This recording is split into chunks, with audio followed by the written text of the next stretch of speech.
araw ka na rin bang nagagadget? Na pahinga mo na ba yung mga mata mo today? If isa ka sa mga guilty na napapabayaan ang iyong eye health, tapusin mo ang video na ito. Dahil malamang ikaw ay address na sa paglaban ng mata at worse ay pagkabulag. Oh, ilan to?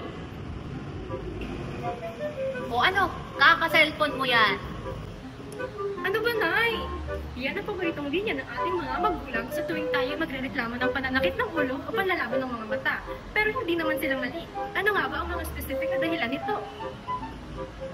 Ang madalas at matagal na paggamit ng gadgets ay maaaring magdulot ng DES o Digital Eye Strain. Malaki ang pagkakaiba ng eye strain na ito kumpara sa pagbabasa ng libro dahil sa glare at reflection mula sa screen ng ating gadgets. Kung hindi maaagapan ang DES, posible itong humantong sa pansamantalang problema sa paningin, eye fatigue at panlalabo at panunuyo ng mga mata. Bukod rito, kalimitang nababawasan ang pagkisap ng mata o blinking sa tuwing gumagamit tayo ng gadgets. Ito ay isa sa mga dahilan ng panunuyo ng mga mata na kalaunan ay nagiging mapula at mahapdi kung kaya't lumalabo ang paningin. Kaya naman, ugaliin ipahinga ang mga mata at gumamit ng eye drops upang maiwasan ang kondisyong ito.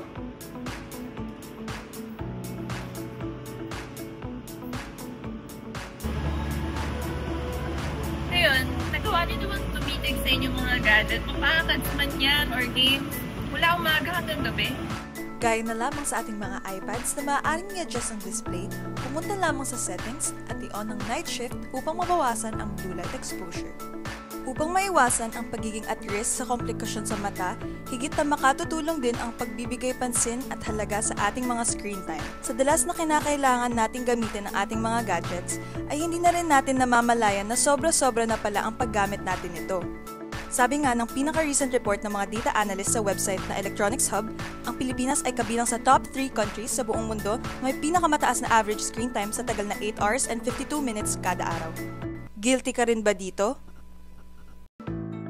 Mga hindi naman maiiwas ang pagkakataon na kailangan magtagal ang ating paggamit o pagharap sa ating gadget na magiging sungit sa paghaba ng ating screen time. Maaari natin gamitin ang 20-20-20 rule. For every 20 minutes, tumingin sa isang bagay na at least 20 feet ang layo mula sa iyo at titigan ito for 20 seconds. Sa kabila ng lahat ng tips na amin ng naunang nabanggit, sa puntong ito'y napagtantunan ninyo siguro na talaga namang lamang ang may alam. Uy, girl, hi! Saan mo bukas? Papa-regular eye check-up ako. Ha? 20-20 vision ako. Kahit wala pa daw nararamdamang kakaiba, daliin nating magpakonsulta sa ophthalmologist upang masigurado na maayos ang kondisyon ng ating mga mata.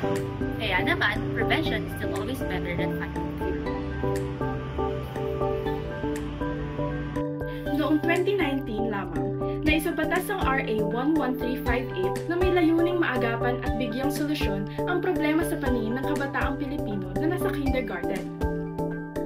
Sa pangunguna ng DepEd at sa koordinasyon ng DOH, ng Philippine Eye Research Institute at ng National Institutes of Health ng UP, sisimulan ang simpleng vision screening test sa mga mag-aaral gamit ang charts, occluders at transparent key na inaprubahan ng mga nasabing institusyon.